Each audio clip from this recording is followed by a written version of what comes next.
देखिए, कल दोपहर को बहुत लोग उम्मीद रख के बैठे थे कि शायद यूएस का सुप्रीम कोर्ट उनके कुछ फ़ायदे में आ जाए और वो डोनाल्ड ट्रंप के वो टैरिफ पर डिसीजन दे दे।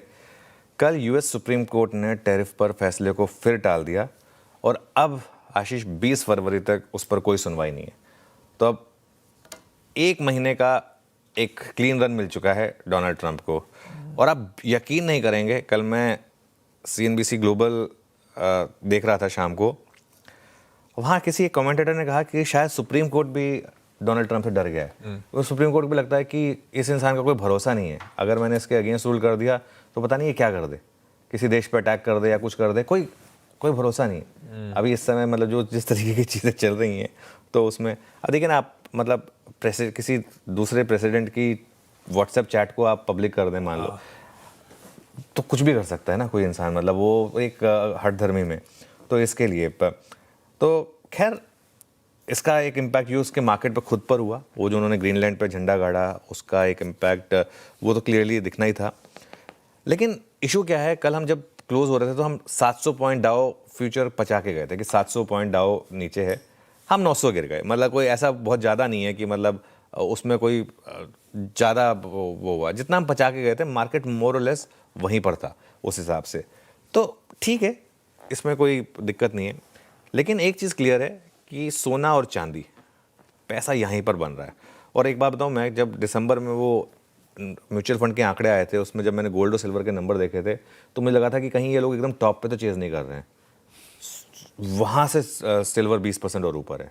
तो मतलब बिल्कुल वहाँ पर ज़बरदस्त गोल्ड और सिल्वर में बाइंग आ रही है। अच्छा, लेकिन एक चीज़ मैं आपको बताता हूँ, कुछ देर में ट्रेड सेटअप में डिटेल में डिस्कस करेंगे। FIS की कल की सेलिंग परसों से कम है, जो कैश मार्केट की सेलिंग है। ऐसा नहीं है, मतलब कल स्क्रीन देखकर तो लग रहा था कि पता नहीं कोई 10-12 हज़ार करोड़ की तो सेलिंग नहीं होगी, 3,000 करोड़ से भी कम की सेलिंग है कल FIS की, उनकी एवरेज 3,500 करोड़ की रही है। तो ऐसा नहीं है कि कोई बहुत ज़्यादा मार्केट में सेलिंग हुई हो। तो इसका मतलब कल ना रिटेल और HNI का कैपिटुलेशन है, कल कैपिटुलेशन था मार्केट में। अब जब कैपिटुलेशन होता है ना, आप देखें आप FIS की नेट शॉर्ट पोजीशन जो है वो जरूर 2 लाख के पार निकले, तो शॉर्टिंग उन्होंने ज़रूर की है। लेकिन मतलब कहीं ना कहीं स्क्रीन ये बता रही है कि डर है इस समय मोर देन एनीथिंग एल्स। आज हमें परसिस्टेंट, AU बैंक और USL ये 3 नंबर्स पर रिएक्ट करना है। देखकर तो नहीं लग रहा कि इनमें से कोई भी एक्सीडेंट हो सकता है। लेकिन कल ना तो LTI माइंट्री को देख के लग रहा था, ना हैवेल्स को देख के लग रहा था कि वो एक्सीडेंट हो जाएंगे। कल दोनों एक्सीडेंट हो गए, है ना। किसने सोचा था कि कल LTI माइंट्री और हैवेल्स इस तरीके से गिरेंगे, लेकिन गिर गए। वो है मार्केट अब उस तरीके का। तो आज देखते हैं, आज यू नेवर नो। अब मतलब इसके लिए मैं थोड़ा सा कॉशियसली आज दोनों नंबर्स को रिव्यू करने वाला हूँ।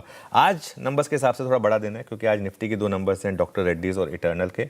और F&O में रिजल्ट्स काफ़ी बड़े हैं, बैंक ऑफ इंडिया है, डालमिया भारत है, HPCL है, KEI इंडस्ट्रीज़ है, OFSS है, PNB हाउसिंग है, सुप्रीम इंडस्ट्रीज़ है, वारी एनर्जीज है, बहुत सारे स्टॉक्स हैं।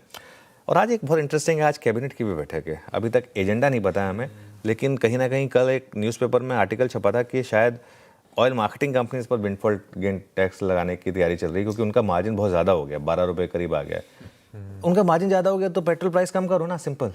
वो जब पेट्रोल प्राइस फ्री गया तो यही तो मतलब था अभी बहुत। और इसको ना एक्सप्लेन भी ऐसे करते हैं कि विदाउट इंक्रीजिंग पंप प्राइसेस हम रेवेन्यू गार्नर करेंगे। अब भैया आप ठीक है, क्या बोले इसके बारे में, लेकिन खैर अब लेट्स वेट एंड वॉच कि आज वहाँ पर क्या आता है। इंटरेस्टिंग, खूब इवेंट पैक दिन है। एक और इंटरेस्टिंग सेशन के लिए आप लोग ब्रेस अप कर लीजिए।